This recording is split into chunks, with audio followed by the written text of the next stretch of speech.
Les rives du lac Léman s'étalent sur environ 200 km, dont 142 km côté suisse.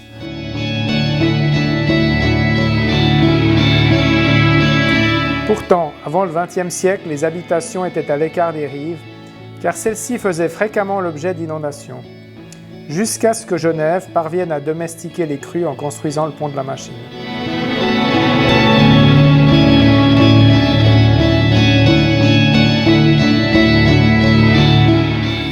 Mais l'intérêt grandissant pour les livres lémaniques est venu au moment du mouvement artistique romantique, avec un attrait particulier pour la vue sur le Mont Blanc.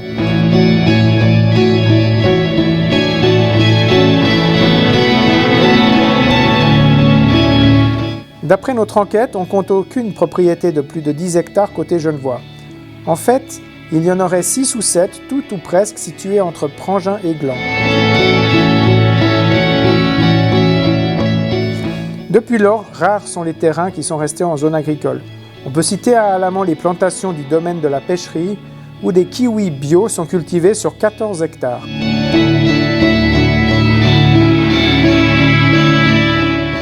On peut citer le domaine du château Solveig qui appartiendrait à la famille Quandt, les principaux actionnaires de BMW. La plus vaste parcelle encore non morcelée côté suisse mesure quant à elle près de 30 hectares. Elle se situe à Prangin et appartient à la princesse Alix Napoléon Bonaparte, la veuve de celui que les bonapartistes appelaient Napoléon VI.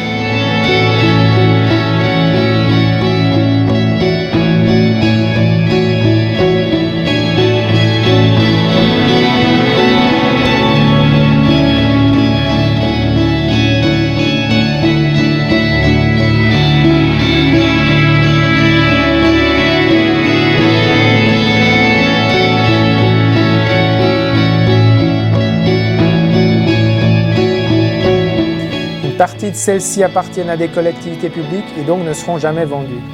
Voilà pourquoi le prix du mètre carré pied dans l'eau n'a jamais cessé de prendre l'ascenseur depuis le début du XXe siècle.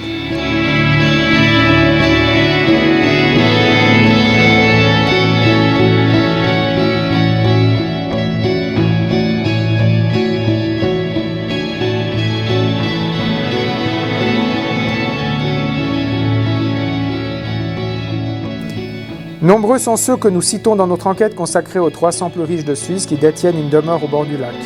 La famille Firmenich, par exemple, possède ainsi presque toutes les rives à Gentot, sur le canton de Genève.